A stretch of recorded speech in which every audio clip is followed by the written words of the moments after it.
Okay. Hi, everyone, and thank you for coming to another one of Mayan's summer programs. Tonight, we're very excited to have Rachel Danziger teaching again for us in a class called Would Aaron HaKohen Share This Post? Being Aaron's Disciples in Our Age. Very excited to have her as always. She has been a teacher for Mayan for the last few years. She writes extensively on blogs in Times of Israel, so you may see her works around, always with insightful thoughts, so we're very excited to have her. Tonight's class is being sponsored in memory of Lois Morgan by Robert Morgan and Sherry Katz and their respective families. Lois Morgan was a very special member of the Mayan community, who herself was probably Mayan's biggest fan. She was Mayan's biggest fan, and was very instrumental in helping with so many different things over Mayan's time. We're very happy that we can continue to remember Lois's memory in this way, in this class with Mayan. So we'll let Rachel start. So thank you very much. Thank you, Ilana, and thank you to Lois's family for sponsoring this class in her memory. And let's delve right in. Today, before I delve into Torah, I want to start by sharing a personal experience. And I just want to say, for those who never learned with me before, that there will be a lot of opportunity for discussion. I'll be happy to hear your opinions, thoughts, insights, etc. When we get to that point. And Ilana, just a technical question. Are you letting people in, or am I supposed to be doing that? Yeah, I'm letting people in. Yeah. Okay, thank you. So I can focus. So in the end of May, after the big demonstration in downtown LA, well, there were big demonstrations also in downtown LA, but I'm talking about downtown Boston now. I called a friend of mine who owns a business in downtown, and her business was one of the ones who were damaged, not looted, just damaged. And I just wanted to know how she's doing. She expressed her concern. She was worried that the demonstrations are going to lead to a renewed wave of COVID and to a prolonging of the time before reopening, which would be very bad for her business and for all the people depending on her business. And this whole conversation was happening actually via text. We weren't able to talk in person. And I started typing a message on my phone saying something along the lines, well, I really hope that things will get back to normal soon. And then I found myself pausing and wondering, do I hope that things will get back to normal soon? Is that okay to say that? The people, I'm not talking about people looting, but the people demonstrating are demonstrating for a very important cause. Do I really want them to just stop demonstrating because that will be safer in some way? Is that really the right thing? Some people will find it hurtful to say, or even just morally wrong to say, oh, we hope everything will just they'll take it as if I'm saying, oh, I want everything to be swept under the carpet again and let's move on with our lives. And then I thought, okay, so what should I write? Should I write, I hope that you're able to reopen your business soon, but what if it's not safe? What if what I'm saying is, I hope that soon the law will make it possible for you to do something that will become a public health risk? Is that really what I'm trying to say? And at some point I caught myself and I said, okay, I'm being a little bit ridiculous here. She's my friend. She's worried. I should just say, I hope things get better soon. And I can trust two things will mean that she's not going to interpret what I said in the wrong way. One, she's my friend. So she will extend me goodwill, even if what I say somehow doesn't sound quite right to her in this very raw and fraught moment in history. She will assume, knowing me, that I said it with goodwill and with good intentions. And secondly, because I know her and I know her sensitivities and I know what kind of things bother her, I can assume that the way I phrase what I'm phrasing is okay. That I know that I'm not stepping on any sore spots just because I know her. And then later I realize that I might present a somewhat ridiculous and overthinking picture of myself here. And I was struck by that thought too, of why am I kind of talking inside my head? It's just a simple text message. What's the big deal? And I realized that my habits of pressing send are influenced by my habits of pressing post on Facebook. And that when I post a post on Facebook, I can't assume that people will interpret what I'm saying with goodwill and attribute goodwill to me. I can't assume that I know the people reading my Facebook posts and therefore can know how to be sensitive, not to step on their toes in any way, and how to match my rhetoric to their sensitivities. I can't assume any of that. I'm constantly engaged in conversations via social media, where this assumption of goodwill, this assumption that we are charitable in the way we interpret things that other people are saying, is just not realistic. It doesn't have a solid basis. And with that in mind, I started going through my Facebook again, and I started noticing things that, I mean, it wasn't as if I didn't know that before, but it kind of brought to sharp relief just how much we interpret each other harshly, just how many of our conversations on social media, and here I want to argue that it's not just when we're on social media, that somehow the etiquette of social media had invaded our life beyond that by now. Case in point, my deliberations upon sending a simple text message with a simple expression of sympathy. Somehow, in that environment that we're living in, that we're conversing in, conversations are doomed to fail more often than not. Or conversations are constantly in danger of alienating instead of bringing people into a thoughtful discourse that might enlighten all the people involved, which is what I'd like to believe conversation in its best can be. Before I go on, I just wanted to ask, is that an experience that you can relate to? Is that something, an experience you share? Or do I come off as being overthinking and just lost in my own head here? Feel free to say the latter if you think that's more accurate. If you would like to speak up, please unmute yourself. I can't see everybody at once, so it's hard for me to.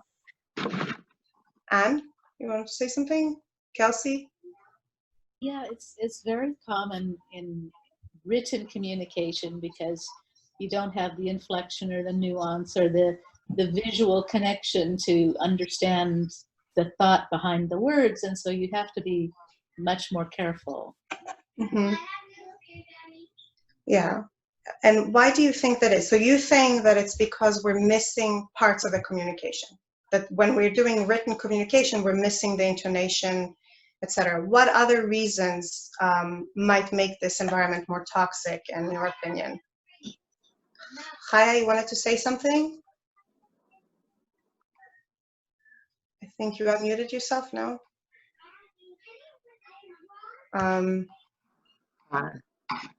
Yes.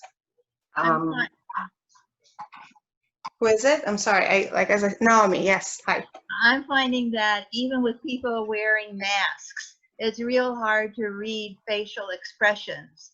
It's hard enough, strangely, to even recognize people without seeing their mouths. But to have a conversation and not to be able to read people's facial expression, I think makes it very difficult to get the feeling of the sensitivities that other people have, and you lose a lot by it. So certainly in open written communication that's going out to a general public, you totally lose that. So. Yeah, I want to latch onto your last comment about general public. I think that's perhaps also a key reason that when I'm messaging on text messaging my friend, I just need to consider her sensitivities and my sensitivities. When I'm writing something in public where a lot of people can see it, or sending a chain email, or making a recorded speech, or giving a shiur right now, right here, I'm taking the risk that there's a lot of different people with a lot of different sensitivities that I might not be aware of at all. Right. And it happened to me in the past, that I made a comment that in one context would have been understood, but because there are people who came from other contexts and other experiences, for them it was very offensive. Right. You certainly find that culturally and in people's personal experiences, you will have no way of knowing what their past histories are and what their sensitivities or triggers are. And yeah, you find yourself being very cautious or overly cautious and overly sensitive in order not to offend or to make your point. We'll get back to the overly cautious and hesitant parts soon. Anybody wants to add anything about their own experience? Just today, on a neighbor. Who is it? Sorry. My name is Melanie. Melanie, thank you. Just today, on a Newton neighborhood chat group, there was like a benign question from a grandmother who was taking her grandchildren to the park. And she got involved with a group of teenagers. I don't know if anybody else from Newton saw this. And it engendered about 80 or more different responses, because she had little children with her and the teenagers were on the play equipment. And she approached them and said, you know, please move away for the little kids, something like that. There were issues about it. Melanie, you got cut off. The teenagers were not wearing masks. So she, you know, there were the issues of masking and not masking, and as well as intergenerational issues. So it was very interesting to see. And this is a woman who I think, you know, could have known better, but it melted her down. And it was just so interesting how something so benign like that could just unravel. I think this, thank you for the example, Melanie. And I think that it touches upon another thing that, was that on a WhatsApp group or on Facebook? I think it's WhatsApp.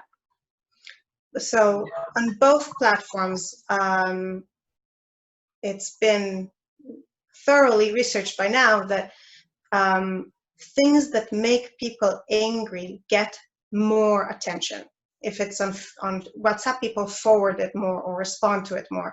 If it's on Facebook, people will share it, like it, tag people in the post much more. And it's a bug in the human mind that anger and pleasure are somehow related for us. It's not a pleasant feeling to be angry, but it also makes us feel righteously indignant. It makes us feel good about ourselves versus them. And it makes people engage. And because of that, what happens is the more hits something sees, the more likely we are to see it over and over again. The more the atmosphere we're in, the discourse we're part of is an angry discourse where people are kind of entrenching themselves instead of reaching out, where people might be scared of saying what they're thinking, where people might be just decide not to be part of the conversation altogether. Another thing we're seeing that's related to that famously is the supreme polarization, where people are splitting into these separate conversations that have separate sources of information, that have separate conventions, and are not really engaging in conversations with people, let's say, from a different political camp, or from a different generation sometimes, or from a different religious orientation or denominational orientation, because the conversation becomes so, in Hebrew we say mishtablelet, like a snail, in the sense that it becomes so centered on itself, on feeding its own sense of we're in the right and everybody else is in the wrong, that you can't really have a conversation with people who are not part of that conviction group. And the question is, I mean, the question of how to facilitate conversation when there's a lot of hostility and a lot of challenges moving forward, of course, is not a new question. It's as old as the humankind. And there's been, from philosophers like Aristotle to Plato to today's degrees in conflict resolution, there's been oceans and oceans of ink spilled over the question of how to create a conversation when people are mistrustful, when people don't extend goodwill to each other, when people are likely to jump on every little mistake instead of listen with charity, listen with grace. But in our tradition, in our Jewish tradition, the model par excellence of that is the man whose name and whose character hovered above the recent series of Parashat Shavua we read, and whose death will be depicted in Parashat Chukat, which here in America we will read in 2 days, or no, whatever, this Shabbat. I'm not a big mathematician, sorry. This Shabbat. And that is Aaron.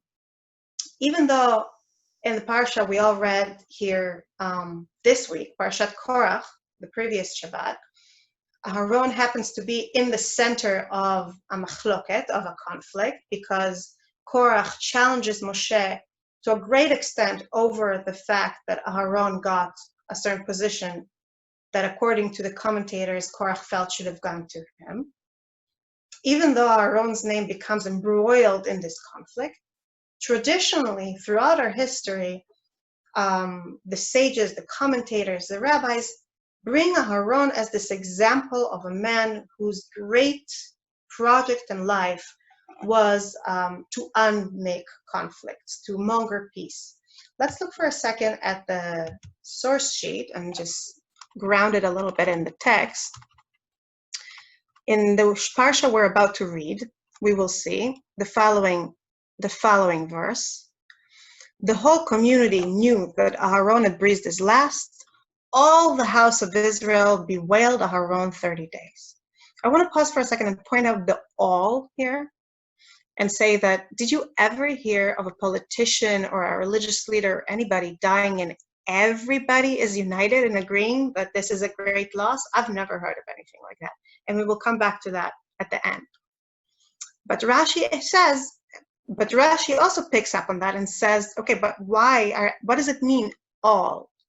Why is it emphasized here? And Rashi explains, all the house of Israel, all, both men and women, because Aaron used to pursue peace and promoted love between contending parties and between man and wife. So not only were people sad because they loved Aaron for promoting peace amongst them, both men and women had cause to regret it, because in that most intimate of conflict, the conflict between a married couple, within a married couple, Aaron inserted himself and spoke even there. And famously, the Mishnah in Pirkei Avot says, and here I'll read it both in Hebrew and in English, in the first chapter, the 12th Mishnah, Hillel v'Shammai kiblu me'em. Hillel and Shammai received the oral tradition from them, from their rabbis. Hillel omer. Hillel used to say, Havei mitalmidav shel Aharon. Be of the disciples of Aaron. Ohev shalom v'rodef shalom. Loving peace and pursuing peace. Ohev et habriot, loving mankind. Umekarvan laTorah, and drawing them close to the Torah. So before we'll delve really into what Hillel is saying and really try and break it apart and understand what it means, I want to raise a more general question. We touched a little bit here in our conversation upon the great difficulties of conversation and having conversation. But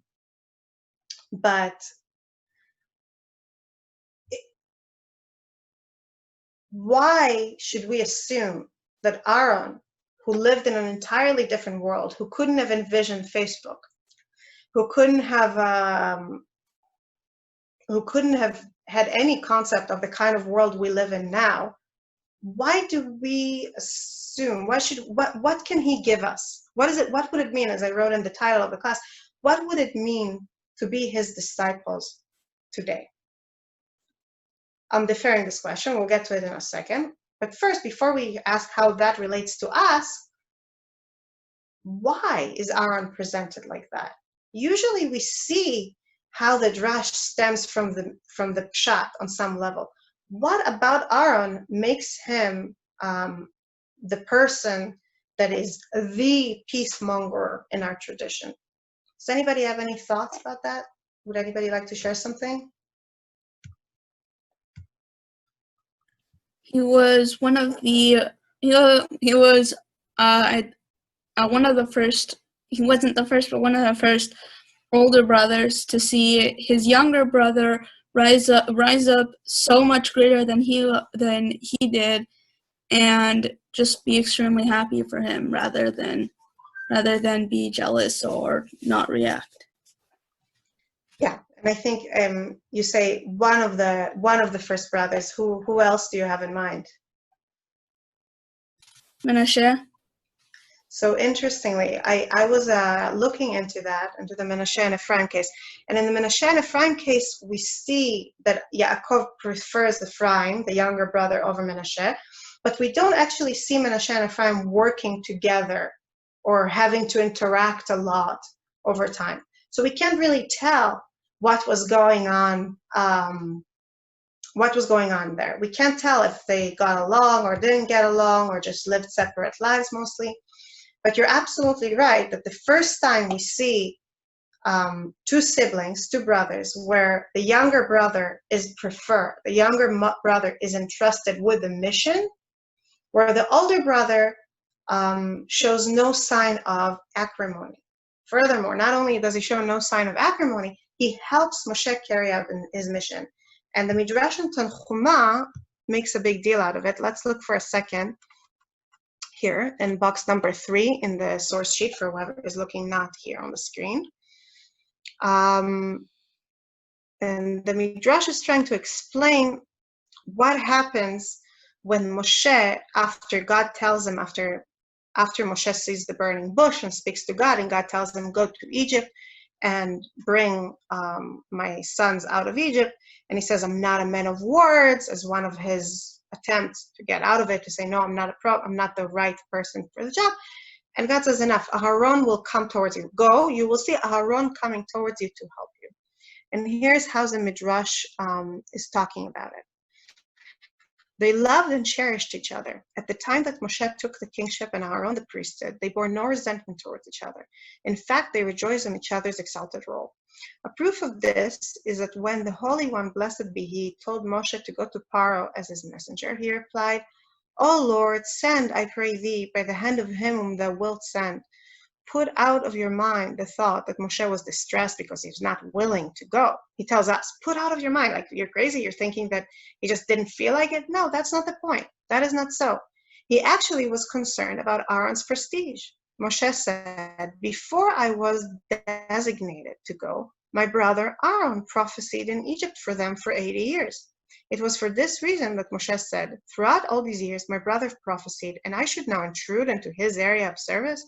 He will be deeply distressed. The Holy One, blessed be He, replied to Moshe, Aaron will not be offended. In fact, not only will he not be displeased, but he will rejoice. You know this is so, for he said to him, and also, behold, he comes forth to meet thee. When he sees thee, he will be glad in his heart.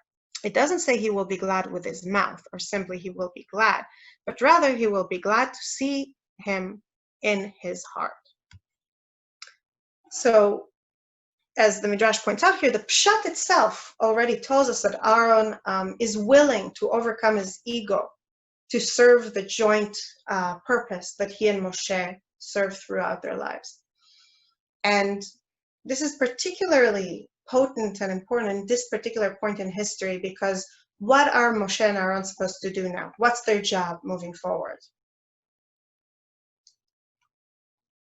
Their job is to bring the people out of Egypt, right? To bring the people out of the bondage of Egypt. How did the Israelites, end up in Egypt? What was the immediate cause of their removal to Egypt? Conflicts between brothers. Exactly, conflicts between brothers. A case where another brother went towards his brothers, and instead of welcoming him and helping him, they beat him, tore off his clothes, and sold him into Egypt. So Moshe and Aaron here are enacting a tikkun, a correction of that primal foundational error that we saw repeating itself throughout Bereshit, from Cain and Hevel. Moving forward, they're finally correcting it and allowing the subjugation of Egypt to end. And again, at the end of the class, we'll come back to the connection between the subjugation in Egypt and conflicts. We'll come back to that. So we have this man, Aaron. We see that he puts things above his own ego and his own sense of he should be chosen if he even feels this way. And we see how the Midrash makes him into a model. And the question I want to ask, again, pausing here before we delve forward into exactly how the Midrash presents him, what can we learn from Aaron today, from this moment when he welcomes Moshe, in your opinion? Do you feel like there's something in this moment that is useful for us as we handle the difficulties of social media and communication in an age of instant messaging? I can share what I find helpful in it, but I would appreciate it if any of you feel that it's relevant to share. We don't always have to instantly think that somebody else's motivations are contrary to what we think. Like maybe we could more favorably judge people's comments, thinking they might be coming from a place that we don't understand, whether pain or personal experience or something like that. And how do you see that as connected to Aaron in particular? Well, if he was a great peacemaker, he clearly was able to get into people's motivations and try to come to them with an approach that empathized with them. He said, yes, I know you're feeling badly, but, and take it from there, because a lot of times people just want sympathy. They don't necessarily want to cause a conflict. Yeah, a lot of the modern advice for conflict resolution, and in fact, let's look at the source sheet for a second. I brought a quote from an article in the Wall Street Journal that is exactly about that. An interview with Christopher Voss, who apparently is a hostage negotiator who works with the FBI, the CIA, training people how to negotiate in situations where you can't say, oh, let's do 50-50, let's look for a win-win. Situations where you really do need to get what you're negotiating for, and you can't compromise on the safety of the people under your protection. And the interviewer asked him, how do you go about it? And one of the points he made, we're not going to read it now, we don't have so much time, but you're welcome to look at it up later. The interviewer pointed out that the most important key thing to do is listen. But we all don't want to listen. When somebody says something we disagree with, we really want to correct them. We want to say, no, we disagree with it. No, you're wrong. No, it's factually incorrect. No, how dare you say that?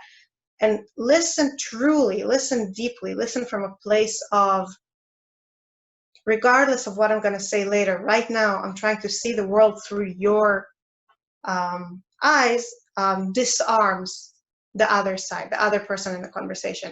Not only that, he said that it's a good idea to repeat the other person's opinion to them. To say, if I understand you correctly, you're saying that you feel A, B, C, D, and say it without judgment, without but, and then just say, am I correct? And he says that when you say that, the other person, a lot of the defensiveness bleeds out of the situation. Naomi, did you want to add something? I saw you. Yeah, I think also with Aaron as the model, you don't have to try to one-up the other person. He wasn't trying to be above Moshe. There was, some sort of compatibility or working together or a team playing. They were working with Pharaoh and with Bnei Israel as a team. It was a unit together.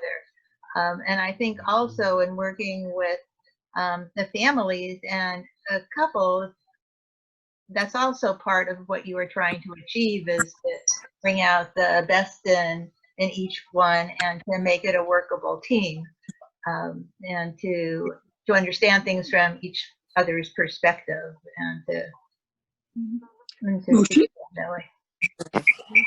I was going to say that if you really have a true friend and you are a true friend to somebody, even if you don't agree with them, you listen and you accept what they say, and you're non-judgmental.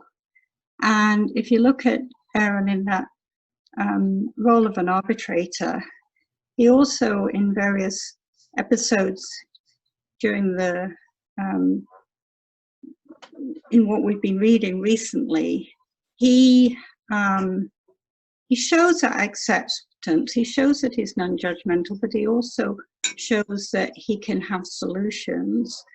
And the acceptance part, I was thinking of, for instance, when his two sons were killed, and that would be a time when most people would think of that as something which would induce extreme anger in a person, yet he was accepting. The case of the golden calf, you don't hear about him being angry with the people. He accepts what's happening. You don't hear him being judgmental. He tries to find a solution. Mm-hmm. It's a difficult in terms of how to enforce him, look at it, but at the same time, he's showing those elements of what one would see now, or in modern terms, we would call a negotiator, not necessarily an arbitrator, but someone who is a conduit for communication of others. and also Moshe and Aaron had this respect for each other, and they supported each other. And the fact that Moshe wanted Aaron to be involved with the actual performing of the task, because of his ability to speak. He was perhaps an orator, and Moshe didn't have that quality. So he enhanced the possibilities of how it was to bring out Am Yisrael. He himself felt he was not capable of doing the job alone, and he needed his brother. That's a very close relationship that they bonded.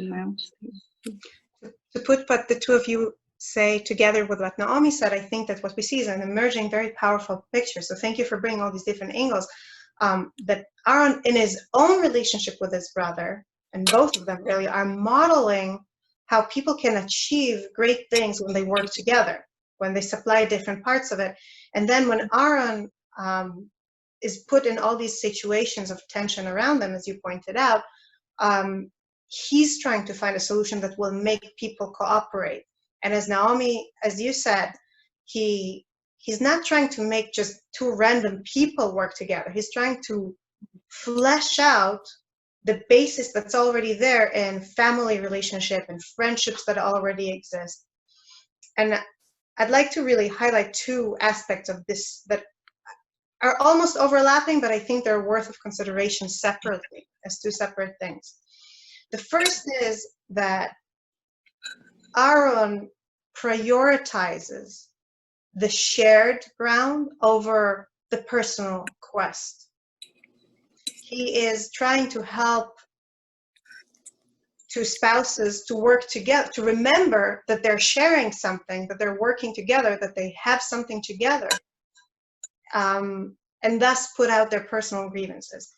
He himself, in his relationship with Aaron, doesn't put his own dreams or aspirations, such as they are, we don't even know exactly what they are, or his own sense of dignity first, but rather the shared goal that they're working together. And I think that there's something I can definitely learn from that when I engage on social media, when I engage in communication today, which is, let's say I'm in a conflict, let's say I'm in a situation of a debate, pause for a second, take a step back and ask, what is the shared ground? And how can I prioritize it in the conversation? Instead of trying to prove my point and my point of view and my rhetorical prowess at crushing you down, you stupid opponent, how can I flesh out that we share something, be it being Jews, be it living in Boston, be it being family people, depends on the context and the situation. So that's something I feel that we can really learn from that. And the second point I want to highlight, you brought up the example of the Egel, how Aaron, when the people demanded a new something to lead them, it's not clear if they really asked for a new God or a new leader instead of Moshe, he could have just told them off, and they probably would have gone and done it anyway without him. According to the Midrash, they might have even killed him and done it without him. But he's trying to work it out. And there's a risk at that. God's response is not too favorable at this instance. It seems that Aaron is perceived as having made a mistake. But not taking this risk is also dangerous. Let's go for a second again to the source sheet, to what Hillel says about Aaron here in Masechet Avot. When he says, be of the disciples of Aaron, and then he says, loving peace and pursuing peace. And Rabbeinu Yonah, in his interpretation, here we go in box number 4, if you're looking at a printed copy, says something powerful about that. If you see the source, it's number 2 in it. Hillel says, be of the disciples of Aaron, loving peace and pursuing peace, loving the creatures and bringing them closer to Torah. He means to say that he loves truth and peace in his heart and pursues it with the actions of his hands. As there are people that love it in their hearts that don't trouble themselves to bring peace to the world and don't walk in the paths of peace. But those that do actions and bring peace between man and his friend and love to do this work, as it's stated, seek peace and pursue it, those are from the students of Aaron, disciples of Aaron, who would act like this. In other words, Aaron is taking the risk that anyone who moves from feeling to action takes. And that's the risk of compromising his position. You know, it's easy to love something in your mind and keep your hands clean. But the second you start trying to achieve it and engaging in the world, you have to compromise. You're bound to make mistakes. You're bound to get your hands dirty. As we will see in a minute, this is the next point we're going to move to. Aaron sometimes lied to achieve his purposes, or as you pointed out in the case of the Egel, agreed to support idolatry to achieve his purposes, or at least seemingly support idolatry. So here again, we have a powerful thing to learn, that it's very easy to sit, let's say in Facebook, let's say in conversation with people in my shul, let's say in any conversation. It's very easy to think in your mind, they're so wrong, and then say nothing, and thus not really engage. But perhaps the real peace, the real harmony won't come if we all keep our opinions to ourselves, even though sometimes it's important. And I think that, as I tell my kids, sometimes you need to know when to be quiet and listen and not share what you think exactly at this moment about everything. But if we don't engage, if we don't converse, if we don't try and create those spaces of mutual trust where we feel safe enough to discuss things, what are we going to be? And I feel it's appropriate to discuss it now, right before the 4th of July, because when you look at the writing of the founding fathers, especially Jefferson, but not only, they constantly talk about the need for civil society in our republic. They say it's not enough to have a constitution. Back before the 4th of July, obviously, they didn't really talk about the constitution. But it's not enough to have certain laws that govern how people relate to each other and have a certain name that you share. We are now part of this group of states rebelling against Great Britain, and it's not enough to have an enemy you're fighting against and a cause you're fighting for. If you really want to be a republic, you also need to have a society where there's open conversations. Because if there isn't open conversations, then what you will see is the tyranny of the majority. Namely, those people who end up succeeding to collect enough of them to vote for their candidate will rule effectively over the people who fail at it. And there's never going to be a conversation that creates a certain coalition of interests and helping each other beyond the needs and the interests of those who happen to win any election. So this is just a throwaway comment. Happy 4th of July, everybody. And now we're moving back to our topic and to Aaron. Does anybody else want to share something before we go back to the Mishnah and dig a little bit deeper into it? From experience or from observation? Yes. This is Jeffrey. Yes, Jeffrey. I think that Hillel is not above a little bit of irony. Mm-hmm. And Hillel knows that people are not perfect. And so he picks Aaron for this example. He could have picked Noach. He could have picked whose name even reflects more of that idea. He could have picked other characters.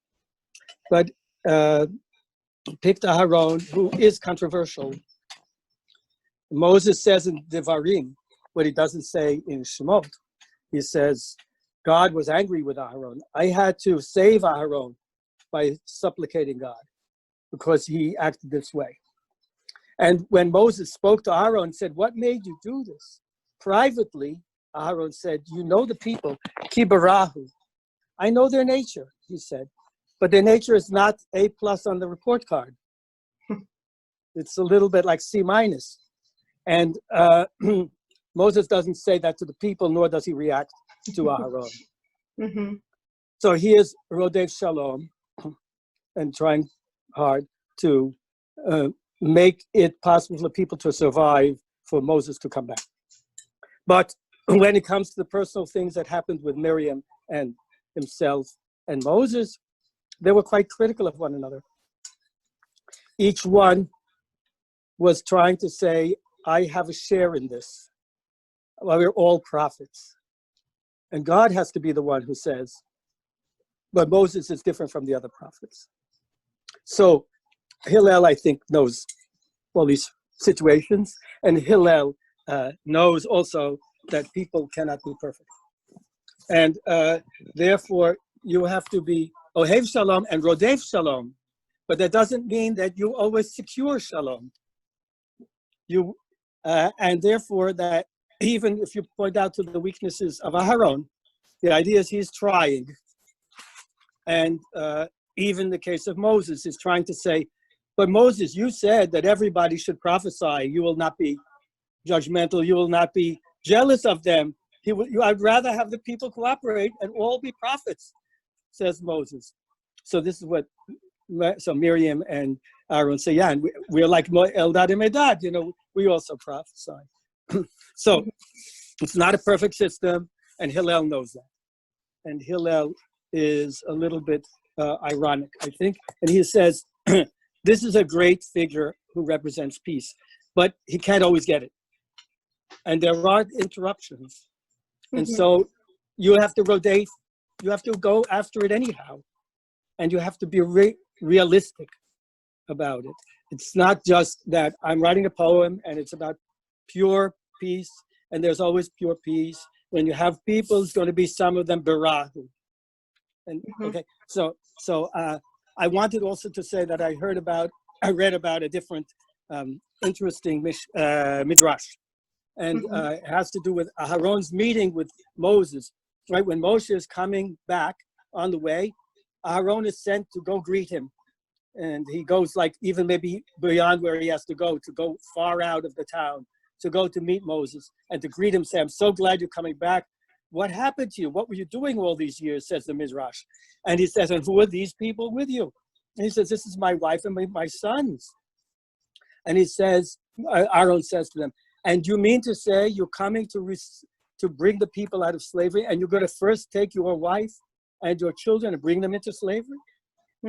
And so the Midrash says, so Moses sent them back because he realized he couldn't do his job if he was going to personally be involved with seeing his wife also in slavery or reacting to it, and his sons.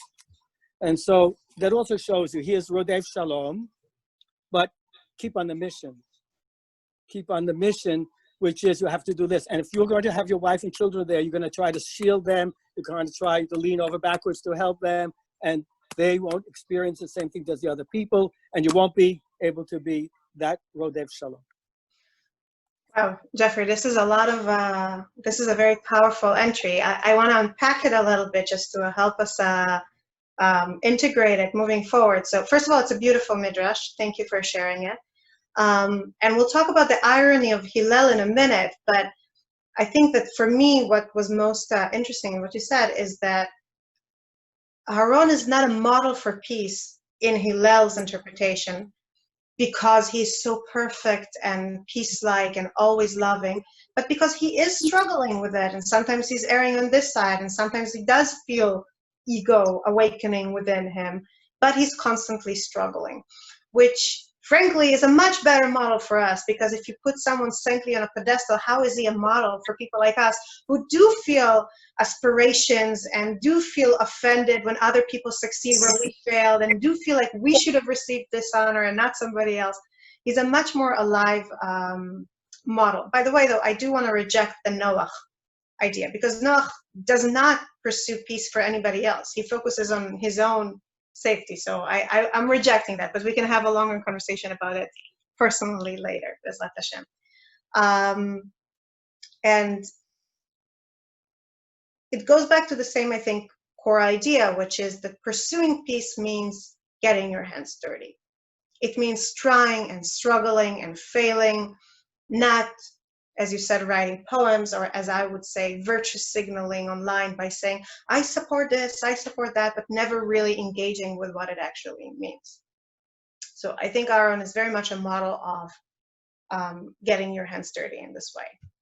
But it's not just that. When Hillel says, be like Aaron, he gives a more specific, another clause here. He says another thing, which is ohev et habriot umekarvan laTorah, loving mankind, the created, and drawing them close to the Torah. And Rabbeinu Yonah, and you can look later for yourself in the source sheet, for now I'll just say it, Rabbeinu Yonah catches on to that also and says, what does it mean? Why is a sentence created like that? We said, love peace and pursue peace. And we understand that there's a certain connection between these two things, that you love it and you express it in pursuit. And then it says, love the creatures and bring them closer to Torah. How are these two things connected? And the Midrash has a beautiful explanation. So you know what? We can't not read it in the source. It's so beautiful. And it's, I mean, here, let's go back to Rabbeinu Yonah, number 3. Loving the creatures and bringing them closer to Torah. When Aaron would send, and it's in box 4, if you're looking at a printed sheet in the bottom. When Aaron would sense that a person had sinned in private, he would go to him and befriend him and make him into his friend. And the sinner would put in his heart that if Aaron would know the hidden matters in my heart, the sinner is telling himself, would he ever want my friendship? Rather, it is that I am assumed by him to be a proper man and one who does the commandments. However, if he knew my bad behavior, he would distance himself from me, from befriending an evildoer like me today. And so he, the sinner, would regret his evil and contemplate repentance. And this is very effective and beneficial for him in undoing his evil thought. As it is stated in Malachi, he walked with me in peace and righteousness and brought many back from iniquity.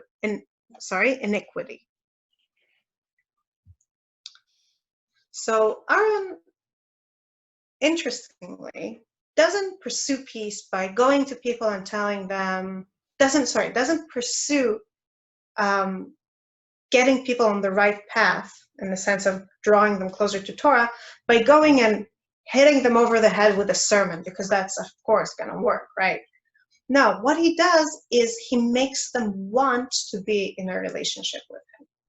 I started today's shir by mentioning my conflicted experience of trying to verbalize, probably over-conflicted experience overly conflicted experience of trying to verbalize a message of support to a friend and thinking, would that be interpreted like this? Would that be interpreted like this? And I said that in the end, I knew that because we have a relationship, I can say what I want to say and trust that she will interpret it charitably, knowing that I had good intentions.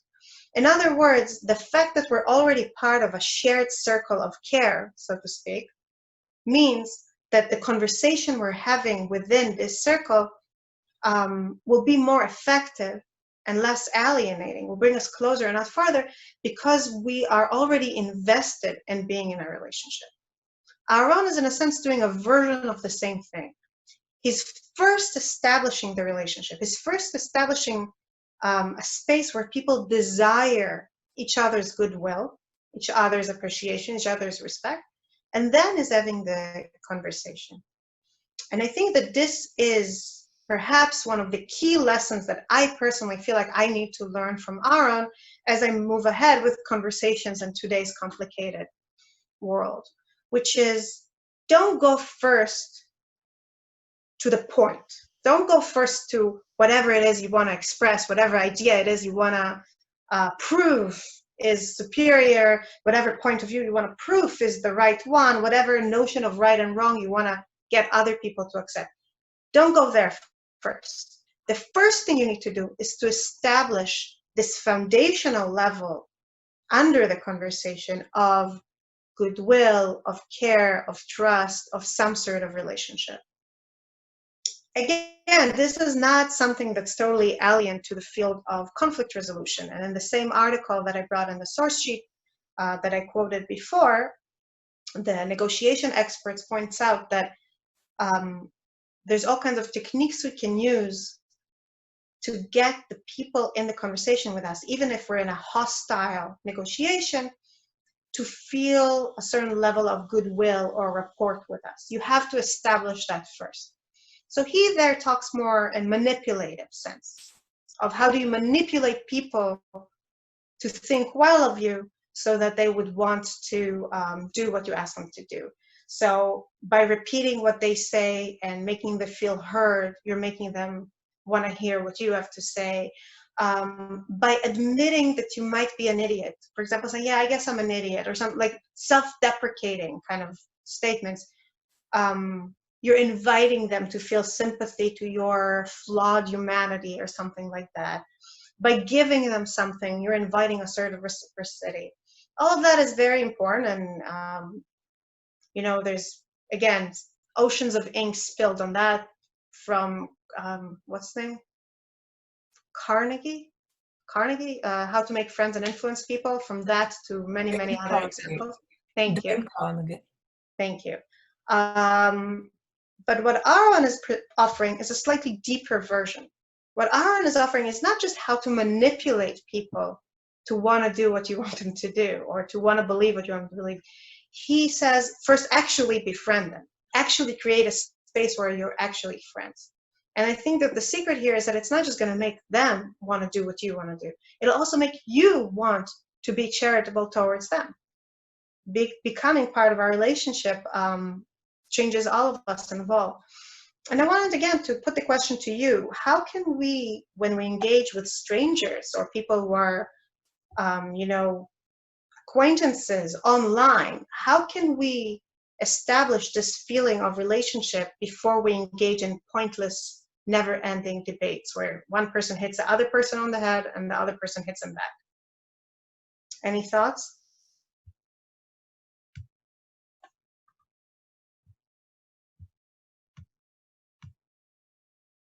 Yes, Chaya. I think it goes back to what you started talking, quoting Mr. Voss and the general approach.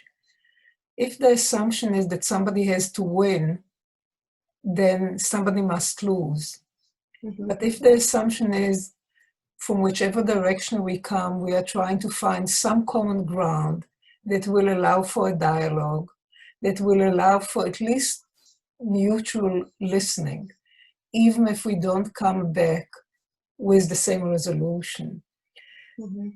You work with positive motivation, like Aharon befriending the sinner, as you said, it's not to manipulate him, but it's to bring him in from the back door or the side door to consider, even if he sinned, there is some kind of redemption and correction.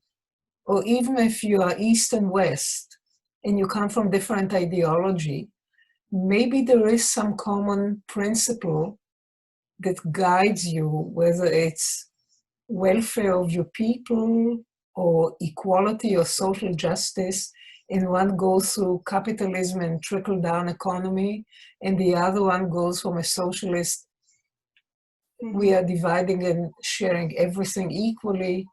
Neither of these are really pure, but if you assume that your opponent or your neighbor believes in something, and it may have a kernel of some truth that may resonate with you, and you are genuinely interested in that, you will pay attention in a different way rather than you see it in feuding couples. One partner listens just to know where to hit and to snatch at the other, not to listen in order to listen. And I think Aharon discovered that you draw more bees with honey than with vinegar, and goodwill generates goodwill and genuine understanding and closeness. Yeah, and I think I definitely agree that I think that you see it, that there's something, I mean, social scientists say that it's built into us evolutionarily, that wants to reciprocate. So if we get goodwill, we want to reciprocate. If we get the hostility, we want to reciprocate. It's just built into us as human beings, and we can use it for the good by being the first to extend goodwill in a conversation. I want to bring another example that's more really relevant to Facebook or engaging on social media. I just want to comment. Yes. From what I heard, this is the origin of a handshake, that when feuding enemies wanted to prove that they don't have weapons with them, to reach out with their right hand, which for mostly was the dominant one, was a proof I'm coming with good intentions.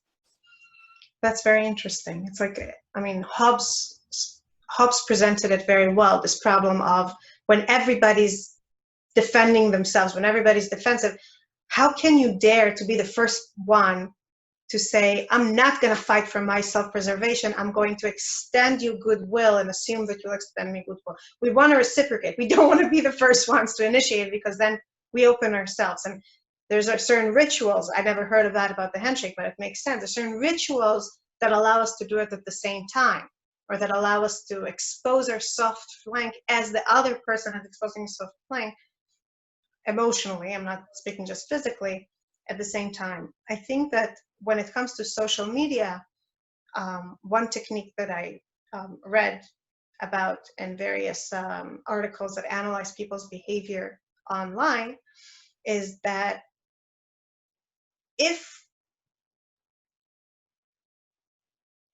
when we're engaged in a debate in social media, and often it's with strangers, and even if when it's not with strangers, there's strangers looking, right? Part of the difficulty of social media is that it's always an audience. There's always an audience. And the audience makes you want to be outrageous and witty and successful, because even if you don't get the other person to agree with you, other people will say, yeah, and like you and share what you have to say. It's encouraging us to behave in this destructive way. So when we are interacting, to test ourselves, to take a step back and test ourselves, is what I'm saying right now, I'm trying to put it correctly, is what I'm saying right now targeting, is the purpose of what I'm saying right now annihilation of my enemy? And I don't mean physically, I mean obviously showing that they're wrong, showing that they're flawed, catching them in a mistake or an inconsistency. Or is the purpose of what I'm writing right now genuinely giving them an opening to express themselves? And that's just a tool to use as self-testing before we press that send. Another thing that experts point out is that if all we ever do is argue on our social media accounts or with other people, if all we ever do is wait for the moment when somebody says something we disagree and then argue with them, then there's not going to be an underlying relationship. If we invest in extending happy birthday wishes to people on Facebook, in sharing our personal stories, in asking people how they're feeling, how they're doing, are their families okay with the coronavirus, everything that happens after that is going to be a totally different conversation. That's like a little mini our own dose inserted right into the pixels of our screen. And the same, of course, also in in-person communication. They're slightly different. It's interesting that Hillel, Jeffrey, you pointed out before that Hillel, you put emphasis on the fact that it's Hillel who brings the Aharon as an example. And it's interesting that it is Hillel who says, let's be Aaron's disciples, because the truth is that Hillel himself is known for applying this exact same principle, the principle of first bring a person into the circle of care, then work on the details. And I'm referring, of course, to the famous story when somebody came to Hillel. Let's look together at, sorry, just can't get it right. The famous story, it's in box number 7 from Shabbat 31. There was another incident involving one Gentile who came before Shammai and said to Shammai, convert me on condition that you teach me the entire Torah while I am standing on one foot. Shammai pushed him away with a builder's cubit in his hand. And the truth is, Shammai had every right to push him away. The guy was obviously doing what in today's language we call trolling him. He wasn't asking him a serious question. He was poking fun at him. Shammai is right to say, you know what? Torah is a serious business. It's as serious as building a building where you have to make certain measurements and make sure everything fits right. And you want to say, oh, let's do it in this precarious, funny way, ha, ha, ha. No, you're not part of this building. It's not a nonsensical answer on Shammai's side. But then the same guy comes to Hillel, and Hillel has a different idea. Hillel says, the same Gentile came before Hillel, and he converted to him. And he said to him, that which is hateful to you, do not do to another. That is the entire Torah. And the rest is its interpretation. Now go study. In other words, he's first bringing him into our relationship, into the fold, into the people, into a sense of we're in a communication now that isn't you poking at me and me poking back at you. We're actually discussing, I'm actually giving what you want. Now, once you're in here, let's start talking about all the other levels of this building.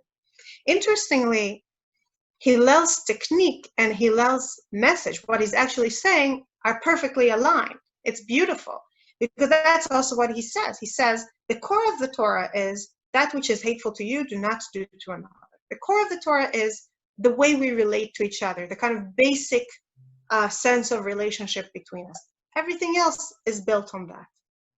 And in this way, he is applying the principle we saw in Hillel's presentation of Aharon, namely that the way to draw people close is by loving them, is by first of all listening to them, caring to them, bringing them into a relationship with us. Imagine how much more powerful our conversations say about the murder of George Floyd would be if instead of first arguing our point, we would actually listen, we would actually care, we would actually allow people who want to be heard to say what they have to say and actually listen to this deeply.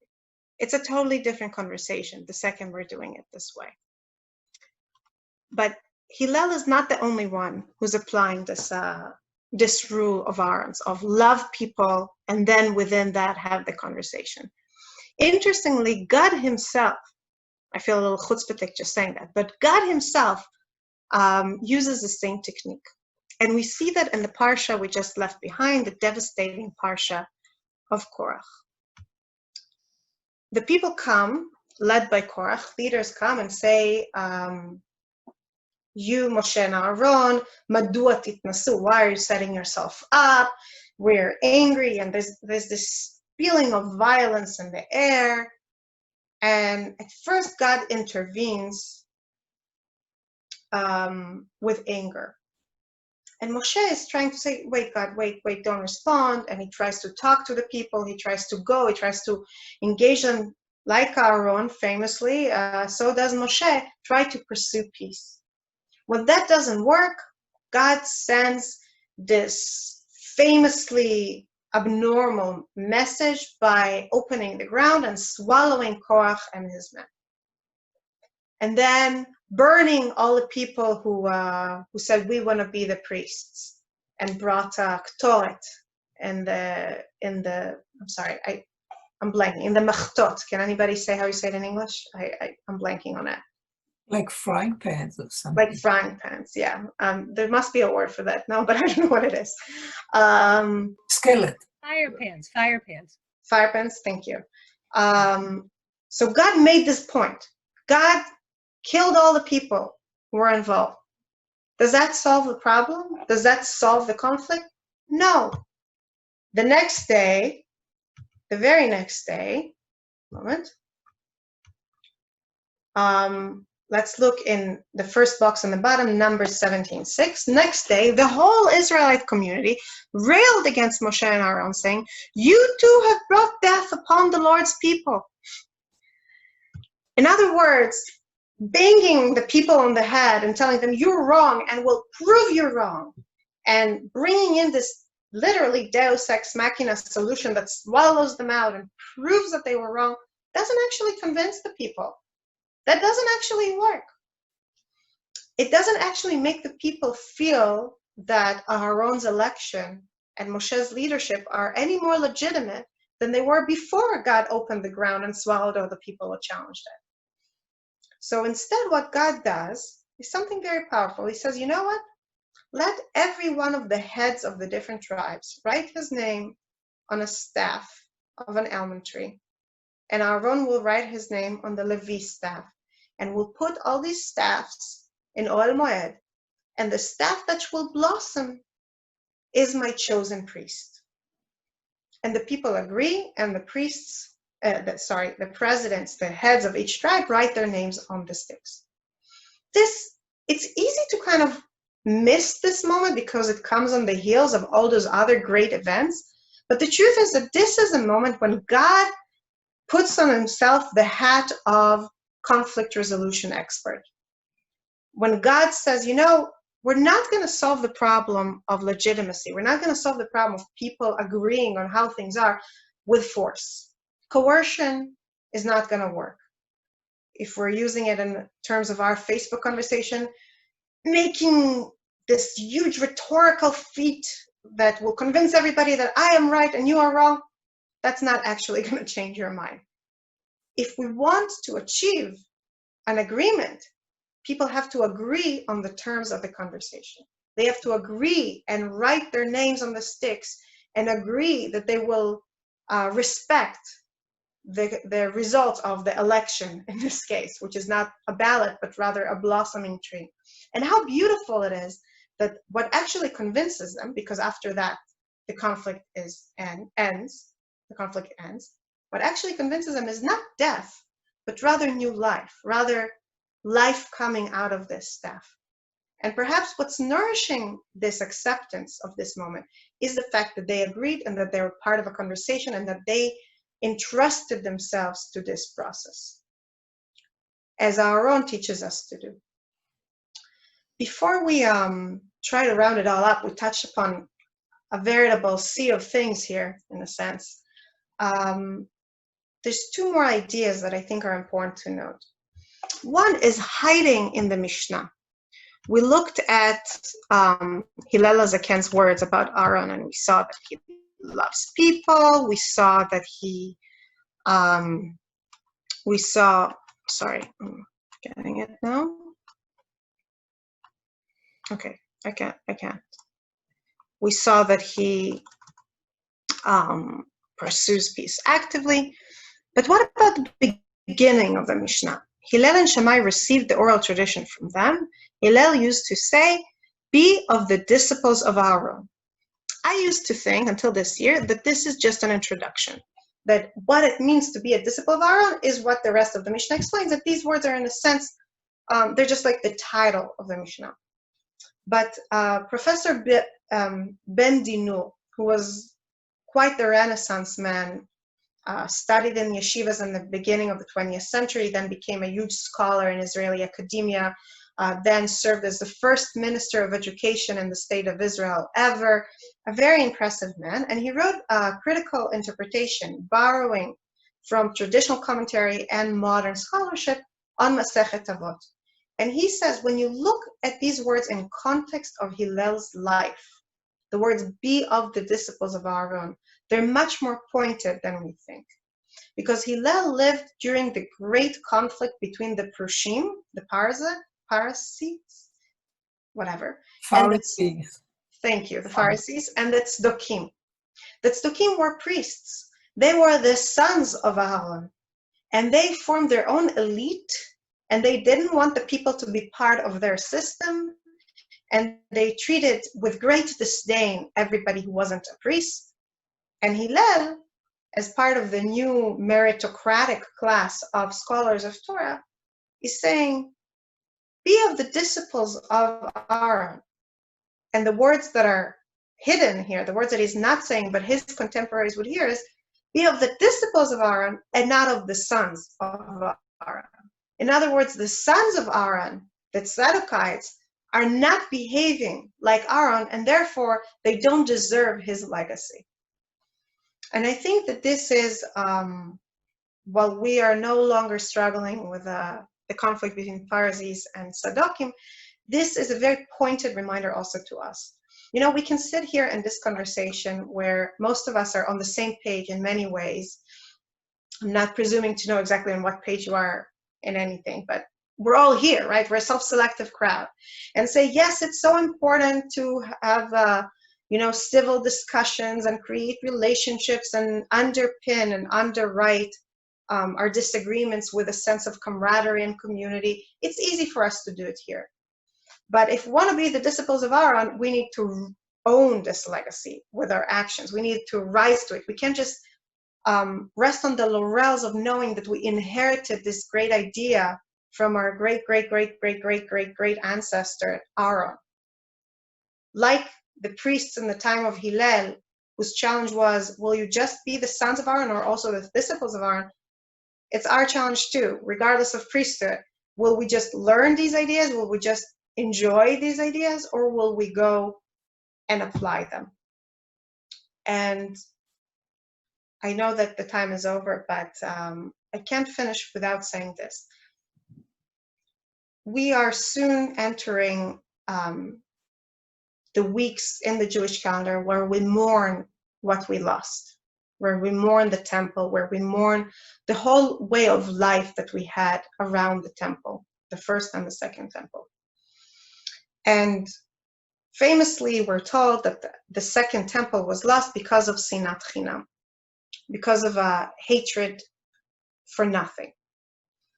And of course, it's a very odd expression to say sinat chinam, because what does it mean, hatred for nothing, for no reason? We never hate someone for no reason. We hate someone for a reason. Something about this person irritates us beyond our control. Something about this person is hateful for us, and we hate them.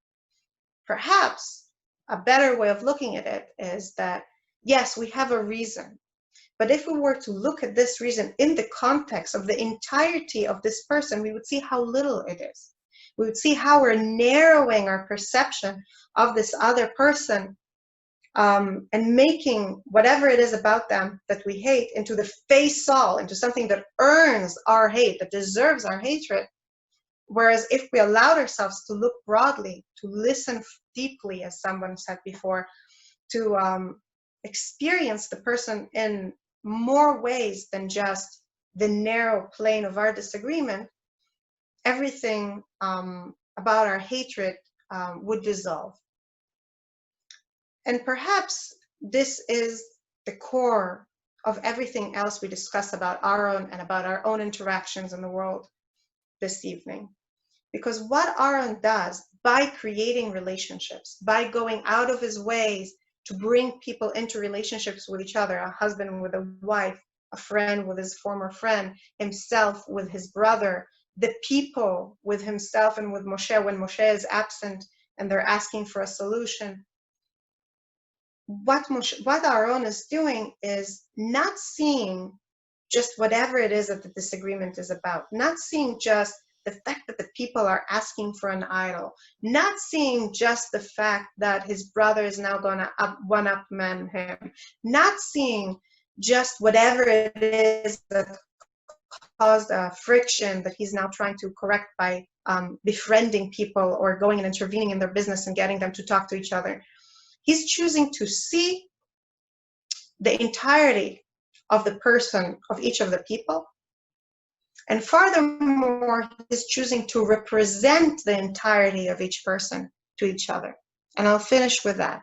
That in another place, it's somewhere in the source sheet, I'm not going to go there now, the Midrash says that the way Aaron brought peace between husband and wife is by going to the husband and saying, oh, your wife loves you so much, she told me she feels bad for hurting you. And then going to the wife and telling her, oh, your husband feels so bad. He feels bad for hurting you. He told me. Making it up. They didn't tell him any of that. But by saying that to them, he got them to be in an emotional space of reconciliation and then be open to working through their differences. In other words, Aaron Kohen, our great model, lies. But perhaps we only believe that he lies if we say that telling the truth is telling exactly, quoting people exactly, saying, you know, he told me this only if it's true that he really told me that. Maybe Aaron is going for a deeper truth. Maybe Aaron is listening to the deeper truth of the person's soul.